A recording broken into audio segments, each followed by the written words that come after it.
जय माता दी दोस्तों, कैसे हैं आप सब। आशा करती हूँ आप सब अच्छे होंगे। तो सोमवार की व्रत कथा आज मैं आप लोगों को सुनाने वाली हूँ। अगर ये कथा आप सुनते हैं तो शिव पार्वती की कृपा आप पर हमेशा बनी रहेगी। सोमवार का दिन शंकर भगवान को समर्पित होता है।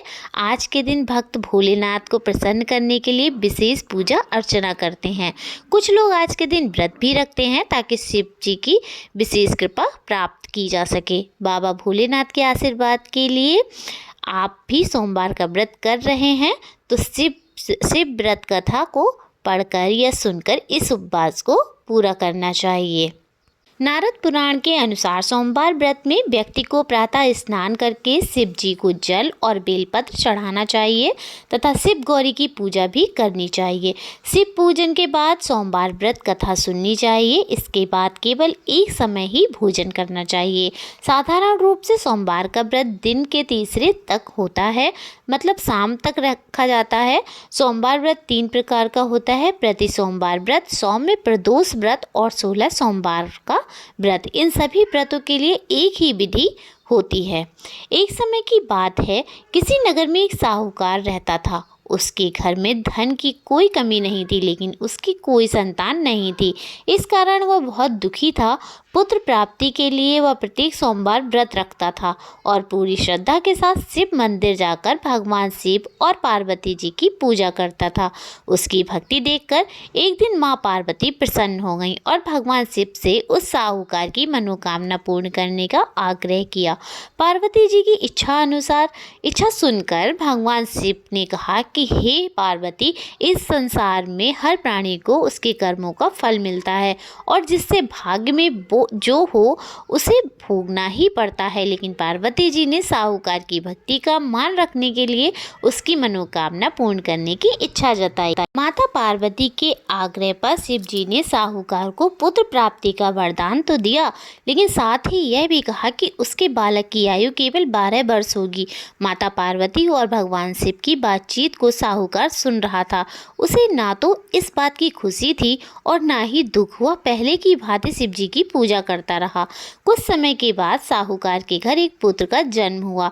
जब वह बालक 11 वर्ष का हुआ तो उसे पढ़ने के लिए काशी भेज दिया गया।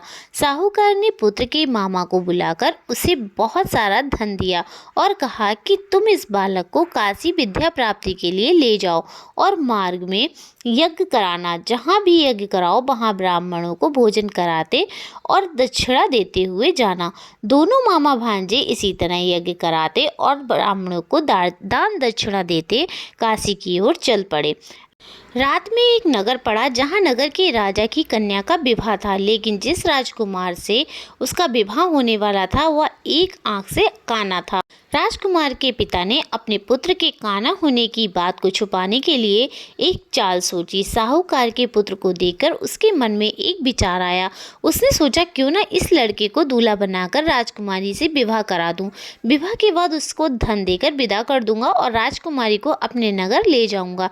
लड़के को दूल्हा के वस्त्र पहनाकर राजकुमारी से विवाह करा दिया गया, लेकिन साहूकार का पुत्र ईमानदार था। उसे यह बात न्याय संगत नहीं लगी। उसने अवसर पाकर राजकुमारी की चुन्नी के पल्ले पर लिखा कि तुम्हारा विवाह तो मेरे साथ हुआ है, लेकिन जिस राजकुमार के संग तुम्हें भेजा जाएगा वह एक आंख से काना है। मैं तो काशी पढ़ने जा रहा हूँ। जब राजकुमारी ने चुन्नी पर लिखी बातें पढ़ी तो उसने अपने माता पिता को यह बात बताई। राजा ने अपनी पुत्री को विदा नहीं किया, जिससे बारात वापस चली गई। दूसरी ओर साहूकार का लड़का और उसके मामा काशी पहुंचे और वहां जाकर उन्होंने यज्ञ किया। जिस दिन लड़के की आयु 12 साल की हुई उसी दिन यज्ञ रखा गया। लड़के ने अपने मामा से कहा कि मेरी तबीयत कुछ ठीक नहीं है। मामा ने कहा कि तुम अंदर जाकर सो जाओ। शिव जी के वरदान अनुसार कुछ ही देर में उस बालक के प्राण निकल गए। मृत भांजे को देख उसके मामा ने विलाप शुरू किया। संयोगवश उसी समय शिव जी और पार्वती जी उधर से जा रहे थे। पार्वती ने भगवान से कहा, स्वामी, मुझे इसके रोने की स्वर सहन नहीं हो रहे हैं। आप इस व्यक्ति के कष्ट को दूर कीजिए। जब शिव जी मृत बालक के समीप गए तो वह बोले कि यह उसी साहूकार का पुत्र है जिसे मैंने 12 वर्ष की आयु का वरदान दिया। अब इसकी आयु पूरी हो चुकी है, लेकिन मातृ भाव से विभोर माता पार्वती ने कहा कि हे महादेव, आप इस बालक को और आयु देने की कृपा करें, अन्यथा इसके वियोग में इसके माता पिता भी तड़प तड़प कर मर जाएंगे। माता पिता के आग्रह पर भगवान शिव ने उस लड़के को जीवित होने का वरदान दिया। शिव जी की कृपा से वह लड़का जीवित हो गया। शिक्षा समाप्त करके लड़का मामा के साथ अपने नगर की ओर चल दिया। दोनों चलते हुए उसी नगर में पहुंचे जहां उसका विवाह हुआ था। उस नगर में भी उन्होंने यज्ञ का आयोजन किया। उस लड़के के ससुर ने उसे पहचान लिया और महल में ले जाकर उसकी खातिरदारी की और अपनी पुत्री को विदा किया।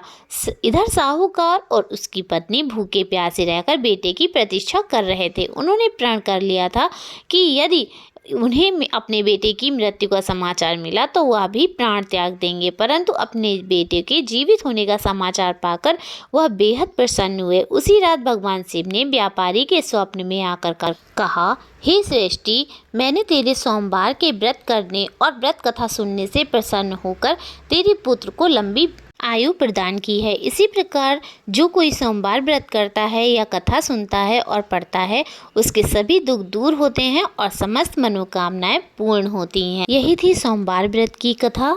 जैसे शिव जी अपने उस भक्त पर प्रसन्न हुए, वैसे ही हम सब पर हों। आशा करती हूँ आपको सोमवार व्रत की कथा पसंद आई होगी। अगर पसंद आई हो तो कमेंट बॉक्स में ओम नमः शिवाय जरूर लिखें। जय माता दी।